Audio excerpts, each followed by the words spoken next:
मेरे प्यारे बच्चे, आज का संदेश कुछ खास है। इसे ध्यान से सुनना मेरे बच्चे। मेरे बच्चे, वो शुभ घड़ी आने वाली है मेरे बच्चे। यह जो त्योहारों के दिन है ना, इन त्योहारों में तुम्हें बहुत सारी खुशियाँ मिलने वाली हैं। तो वो शुभ घड़ी बहुत जल्दी आएगी मेरे बच्चे। कुछ ही दिनों में देखना, तुम बहुत खुश होने वाले हो बच्चे, बहुत खुश, क्योंकि तुम्हारे साथ कुछ ऐसा अनुभव होने वाला है, ऐसी कोई चीज़ें होने वाली हैं जिसके द्वारा तुम बहुत खुश हो जाओगे बच्चे, बहुत खुश। और क्या हताशा और निराशा होकर बैठे हो? क्यों हताश होकर बैठे हो ना? तुम्हें बिल्कुल नहीं होना बच्चे, समझ गए ना? और अपने सारे मन की बातों को मुझसे कहना। जो भी तुम किसी और से नहीं कह पाते हो ना, सीधा अपने साईं के पास आना बच्चे और अपनी सारी बातें कह देना। मुझसे सारी बातें कह देना। हाँ, मेरी तरफ से हाँ है बच्चे। तुम्हारे लिए तुमने जो जवाब पूछा था ना, मुझसे जो सवाल किया था ना बच्चे तुमने, कि बाबा मुझे जवाब दो, हाँ या ना का, तो ठीक है ना। तुम्हें आज हाँ का जवाब दिया बच्चे, तुम्हें स्वीकृति दे दी है। खुश रहो बच्चे। तुम ना जो चुनना चाहते हो ना, वो चुनो बच्चे। जो तुम्हारा मन है वो करो बच्चे। मैं तुम्हें दूंगा, ज़रूर दूंगा। जो तुम्हारे भाग में नहीं भी होगा ना, वह मैं तुम्हें ज़रूर दूंगा बच्चे। तुम्हारी सेवा से तुम्हारे बाबा बहुत प्रसन्न हैं बच्चे, बहुत प्रसन्न हूँ बच्चे। और सुनो, निंदा से ना परेशान मत हुआ करो। निंदा उन्हीं की होती है जो आगे बढ़ते हैं, जिनकी प्रशंसा होती है ना आगे दुनिया में, तो वो जो लोग उनसे ईर्ष्या करते हैं वो कुछ कर तो नहीं सकते, तो क्या करेंगे? निंदा ही करेंगे ना। तो बल्कि तुम्हें खुश होना चाहिए कि तुम्हारी निंदा हो रही है। निंदा से ना दो चीज़ें होती हैं। एक तो यह तुम्हें उपलब्धियां प्राप्त हो रही हैं, इस वजह से लोग चिढ़ रहे हैं बच्चे, और चिढ़ के कारण तुम्हारी निंदा कर रहे हैं। जो इंसान आगे ही बढ़ नहीं सकता, उसकी कौन सी निंदा करेगा बताओ बच्चे?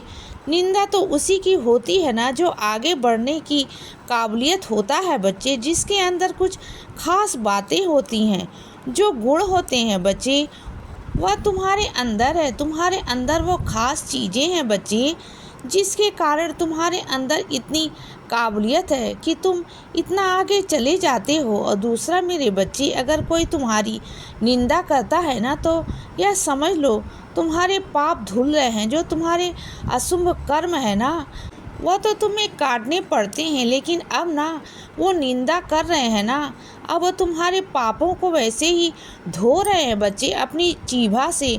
तो बहुत अच्छी बात है बच्चे, ये तो बहुत अच्छी बात है ना। तो बिल्कुल खुश होना चाहिए तुम्हें। समझ रहे हो ना बच्चे मेरी बात को? और सुनो, तुम आजकल समय से दवाई नहीं ले रहे हो।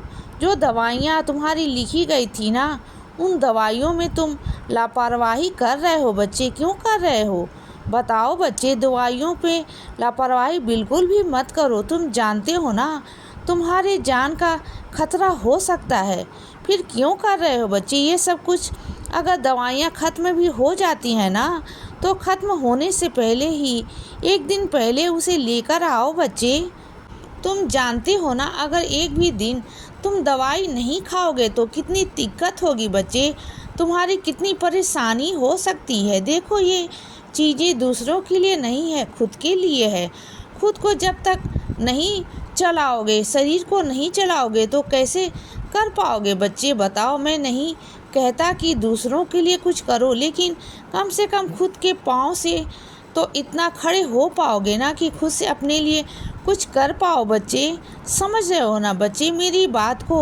और ये कल गुस्सा क्यों हो रहे थे? मुझे इतना गुस्सा, मुझ पर गुस्सा मत हुआ करो बच्चे। देखो, तुम्हारे साईं जो भी करता है ना, तुम्हारे लिए अच्छा करता है बच्चे। मैं मानता हूँ कि कभी कभी तुम्हें मेरी बातें, मेरी योजनाएं, मेरे तरीके समझ नहीं आते, क्योंकि मेरे तरीके विचित्र होते हैं बच्चे, क्योंकि ना वो बहुत रहस्यमय होते हैं। तुम्हें समझ में नहीं आएंगे, लेकिन इस तरह से गुस्सा होना अच्छी बात नहीं है बच्चे। क्या अपने साईं पर इतना नाराज़, इतना चिल्ला रहे थे? तुम्हें कल मुझ पर क्यों इतना गुस्सा कर रहे थे बच्चे? बताओ बच्चे, क्या हुआ? इतना गुस्सा क्यों कर रहे थे? अब मुस्कुरा भी दो बच्चे, साईं तुम्हें मनाने आए हैं, मुस्कुरा दो बच्चे, बहुत प्यारे हो, तुम तो मेरे बच्चे हो। मेरी बात को सुनो बच्चे, जो तुमने कहा मुझसे मैंने वह सब कुछ सुन लिया है, सारी बात सुनी है बच्चे। तुम्हारी बस में तुमसे इतना कहना चाहता हूँ कि गुस्सा और नाराज़ मत हुआ करो। तुम जो चाह रहे हो ना वही होगा, लेकिन अभी जो हो रहा है ना उसे देखो, स्वीकार कर लो, अपने मन से स्वीकार कर लो बच्चे, वही होगा। यह मेरा वादा है, जो तुम चाहते हो ना, तुम जिस तरीके से चाहते हो ना, मैं उस तरीके से तुम्हें नहीं देना चाहता। मैं तुम्हें कुछ अलग तरीके से, कुछ घुमा फिरा कर वही चीज़ देना चाहता हूँ बच्चे, जो तुम चाहते हो, और शायद उससे भी बेहतरीन चीज़ें देना चाहता हूँ बच्चे। बस थोड़ा वक्त दो अपने साईं को, तुम्हें समझाने का मुझ वक्त दो बच्चे, मैं समझ जाऊँगा, तुम्हें सारी बातें समझाऊँगा बच्चे, सारी बातें, पर थोड़ा वक्त दो ना मुझे थोड़ा सा वक्त दो अपने साईं को। और मैं अपने कुछ बच्चों से कहना चाहता हूँ कि ना, अपने मन को तुम जितना शांत रखोगे ना, जितना शांत रखोगे बच्चे, उतना तुम्हारे लिए अच्छा होगा। देखो, चीज़ों को ना इतना हड़बड़ाहट में, चीज़ों को जल्दबाजी में मत किया करो और ना लिया करो बच्चे किसी चीज़ को। जैसे तुम कुछ चीज़ सुनते हो ना तो एकदम से इतना उत्साहित हो जाते हो, पहले उस काम को होने दिया करो बच्चे, सुन लिया करो बच्चे आराम से, उसके बाद ना कुछ किया करो। क्योंकि कभी कभी क्या होता है ना, कभी कभी जो तुम सोच रहे होते हो ना वह नहीं हो पाता बच्चे, तो अलग तरीके से कुछ और ही हो जाता है। फिर तुम निराश हो जाते हो बच्चे, हताश हो जाते हो, दुखी हो जाते हो। तो यह सब मत किया करो बच्चे, एकदम से इतना उत्तेजित मत हुआ करो, इतना उत्साहित मत हुआ करो बच्चे। थोड़ा आराम से सुनो, समझो, उसके बाद काम किया करो। उसके बाद जो फल मिलेगा वह तुम्हारे सामने ही होगा बच्चे, जो भी होगा ना। और सुनो बच्चे, चीज़ों में फ़र्क करना छोड़ दो। जितना तुम चीज़ों में फ़र्क करोगे ना कि अच्छा है या बुरा है, या बुरा है वह अच्छा है, तो कभी भी चीज़ों को तुम अपना नहीं पाओगे। देखो, कमियां निकालना बंद कर दो बच्चे।